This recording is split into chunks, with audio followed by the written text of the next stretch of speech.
Okay, boys and girls, we are doing Unit 3, Lesson 1, the Burj Khalifa. And real world situations. In math, you will be given problems where you can reason and problem solve as you apply the math you learn. Sorry, just dropped my keys. Real world situations that we have written down here that the Earth rotates on its axis one time every 24-ish hours. And my wife drives 85 miles per hour on the freeway. We've talked about the ones in stores where you have, say, $3.99 for 2 pounds of chicken, whatever the case may be. Those are all real world situations. This should all sound very familiar to you. It's all the same kind of stuff. So an example thereof, we've got, oh, by the way, pause to do this. Don't try to keep up with my writing. A cargo train travels 240 feet in 10 seconds. At that speed, how far can this train travel in 10 seconds?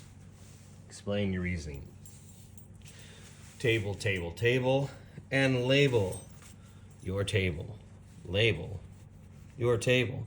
So here we have feet and seconds because it's feet and seconds. And then you're going to put the initial rate in, which is 240 feet in 10 seconds. And I know that because I actually read it and went through and didn't just choose random numbers. So we wrote in 240 and 10. So I have to get to 12 seconds from the 10. And we all know you can't just add 2 onto each of those. So you can scale up to go down, or you can scale down to go up. So you can go down to a unit rate to get down to 1 second, or in this situation, I chose a number that divides, the largest number that divides into both 10 and 12, which is 2. So I had to get from 10 seconds down to 2, dividing by 5, which means I have to divide the 240 by 5, giving myself 48 feet in 2 seconds. And then now I have to get from the 2 up to 12, so I multiply by 6. And multiply the 48 by 6 also to get an answer of 288 feet in 12 seconds. And by the way, do you know whose envelope this is? It is Paisley's. Anywho, moving on to the math book, and open up your math book to page, by the way, I'm re-recording this video because I did it yesterday and I filmed it the wrong way, and I figured you guys would say, oh my gosh, she's so old. You know, it's facing the wrong way. So anyway, page 250. And the day that I'm recording this is October 31st. Yes, it is Thursday, time traveling for you guys. So how far did they climb after the first 2 hours? In the top, it talks about the professional climber scaled the outside of the Burj Khalifa, making it all the way to 828 meters in 6 hours. So we're going to label it, because I label my tables, and we got meters and hours because that's what it is. Then I have to put in the rate, and I'm not going to put in 2011 because that's not the number of meters or hours, and I'm not just going to put in a random number. I'm going to do the actual rate given, which is 828 meters in 6 hours. So right there we have our 828 to 6. I have to get to 2 hours, so I can go directly from 6 to 2 by dividing by 3. So I'm going to divide both sides of that by 3. And look, I did my morning walk to school today, giving us 276 meters in 2 hours. So now I have to get up to the 5 hours. And in order to get up to the 5 hours, I have to take my number of hours. I can go directly from 2 to 5 if I wanted to multiply by 2.5. And if you know that, great, do it. Or by 5 halves, whatever. But in this case, I'm going down to a unit rate, dividing both by 2, getting 138 meters in 1 hour. And then now I can go back up to my 5 by multiplying by 5, getting an answer of 690 meters in 5 hours. Great stuff, right? Yeah, what am I looking at right now? I am looking at the Scholastic Book Fair things. You never know when this stuff's going to come up. Don't you dare tell people. So then lastly, how far did they climb in the final 15 minutes? So what I did is I converted the hours to minutes. Sorry, I'm writing down the answers that I'm saying. And so we took the unit rate up here, the 138 meters in 1 hour, and converted it to 138 meters in 60 minutes. Then to get down to 15, divide both sides by 4, giving you an answer of 34 5/10 meters in 15 minutes. Okay, so then moving on to the questions here.